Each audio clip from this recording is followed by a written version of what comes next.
اگر آپ کے گھر بچہ پیدا ہو جائے تو پہلے دن 3 کام ہے اور 7ویں دن 6 کام ہے۔ پہلے دن جو نا 3 کام یہ ہے کہ اس کو نہلا لو۔ 2، دائیں کان میں اذان بائیں کان میں اقامت کہو۔ 3، گھٹی دے دو نیک مرد یا عورت کے منہ میں کوئی میٹھی چیز، کھجور تھوڑی سی یا شہد چبوا کے اس کے اوپر تالو کے ساتھ لگاؤ چھوٹا سا، تاکہ اس کی برکتیں اس کو حاصل ہو جائیں۔ اور 7ویں دن 6 کام ہے۔ ختنہ کرانا اس دن ہے، چند گھنٹوں میں دنوں میں ٹھیک ہو جاتا ہے، جلدی دیر کرو گے تو نقصان ہوگا۔ اور سر کے بال کاٹو اور اس کو چاندی کے ساتھ تولو، غریب کو تو 500 روپے بنتے ہیں۔ اور دائیں کان میں اذان بائیں کان میں اقامت، کھڑے ہو کر قبلے کی طرف منہ کر کے یہ کرو۔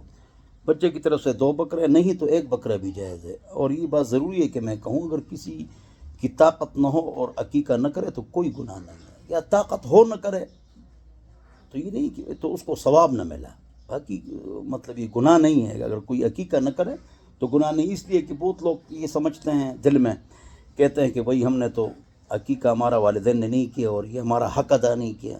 اب کون غریب لوگ عقیقہ کر سکتے ہیں یا 2 بکرے خرید سکتے ہیں؟ امام حسن کی طرف سے رضی اللہ عنہ، حضور اکرم صلی اللہ علیہ وسلم نے 1 بکرا کیا تھا، تو 1 بھی جائز ہے، 2 بھی جائز ہے۔ قربانی میں اس کا ایک حصہ عقیقے کا رکھو، تو فرماتے ہیں کہ 4 ائمہ کی کتابوں میں اس پر اجماع ہے، اس لیے ہم جواز کے قائل ہیں۔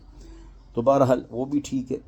تو اچھا نام رکھو، قرآن و حدیث والا نام، صحابہ اہل بیت پیغمبروں والا نام، اچھا سا نام رکھو، ذو معنی۔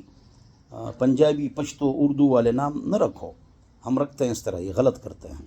اچھا نام رکھو، قیامت کے دن باپ کے نام کے ساتھ پکارا جائے گا، ماں کے نام کے ساتھ نہیں۔ انما تدعون یوم القیامت باسمائکم و اسماء آبائکم فاحسنوا اسماءکم۔